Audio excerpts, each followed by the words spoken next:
novamente visitando Patos de Minas, hoje, neste domingo, um ato a favor do presidente e também pelo voto impresso, né, pelo comprovante impresso de votação. Qual que é a importância dessa proposta aí de ter esse comprovante nas eleições de 2022? Bom, primeiro cumprimentar os meus irmãos de Patos, cidade que a gente tem extrema satisfação de estar com uma certa frequência, né? Cidade que me acolheu muito bem.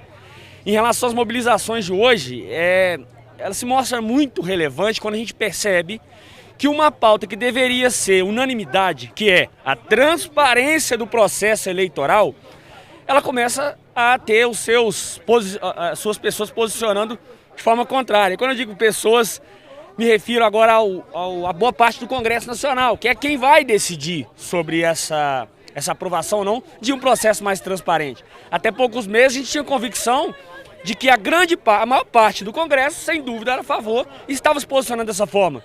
E agora, me parece, com algumas mobilizações, inclusive de ministros do Supremo Tribunal Federal, alguns estão recuando. Então a população, percebendo isso, ela passa a se mobilizar, não só aqui em Patos, né? Ontem eu tive em manifestações em Ibiá, em Patrocínio, hoje aqui de manhã, está tendo hoje em Almenara, no extremo norte, lá na divisa com a Bahia, dentre vários outros municípios. O cidadão, ele está num avançar de consciência política muito grande, e ele sabe o risco que tem. E aqui eu não vou nem entrar no mérito, houve fraude, não houve, mas se é possível ter um processo mais transparente, por que não? Quem ganhar é a nossa democracia. Infelizmente, a gente vê algumas forças trabalhando contra, mas nesse caso aqui em Patos hoje, a população se mobilizando e manifestando para que os seus representantes possam fazer valer a sua opinião também. Qual a sua opinião a respeito do último valor destinado ao fundo eleitoral para as eleições do ano que vem? Isso é canalice, cara. Isso é canalice. Pergunta qualquer um daqui, não precisa ser só na manifestação de direita, não.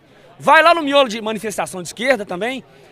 Tudo bem que alguns ali ainda vão olhar pelaquela ótica de que tudo vale, né, para poder alcançar o poder, mas a grande maioria até lá, eu sei que vai se posicionar de forma contrária. É um valor absurdo. E também a gente vem nessa questão da representação. Isso não é democracia, não. Os caras lá dentro virarem as costas nesse nível de canalice, ignorando completamente a vontade das pessoas aqui. 6 bilhões, isso é cuspir na cara do cidadão, do contribuinte e do eleitor, que é quem coloca essa turma lá. Infelizmente, manobras foram feitas.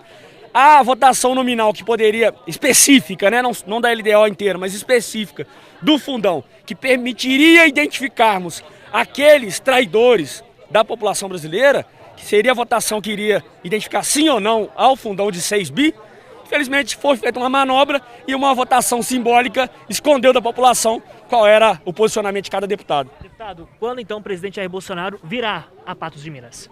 Eu tive com o presidente recentemente, inclusive para lembrá-lo, né, da inauguração que está para acontecer, né, da obra aqui na cidade, com recursos federais. Até brinquei com ele, presidente, daqui a Patos de helicóptero, isso não vai gastar 40 minutos.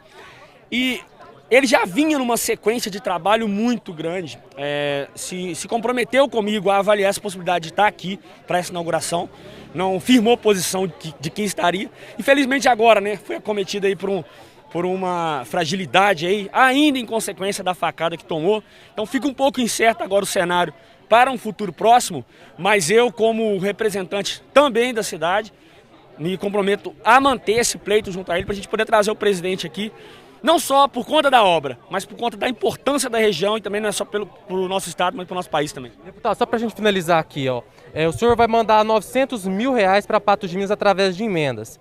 Vai ter mais recursos vindo por aí e o senhor pretende permanecer no PSL para 2022? Não é minha pretensão permanecer no PSL, assim como não é a pretensão do presidente. A não ser que haja uma reviravolta e ele permaneça, né?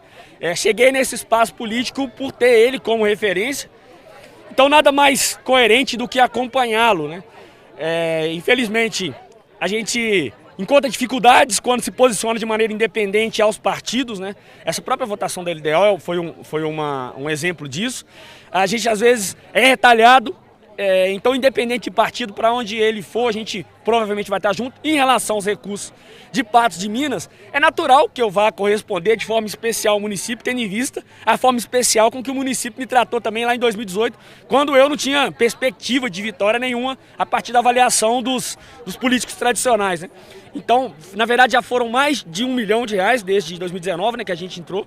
E agora, esse ano, né, também com a eleição do nosso parceiro aí, o Zé Luiz, que hoje é vereador, mas de tantos outros apoiadores que acompanham o nosso mandato e nos cobram essas demandas para a cidade. E a gente compreende a relevância e, por isso, essas destinações.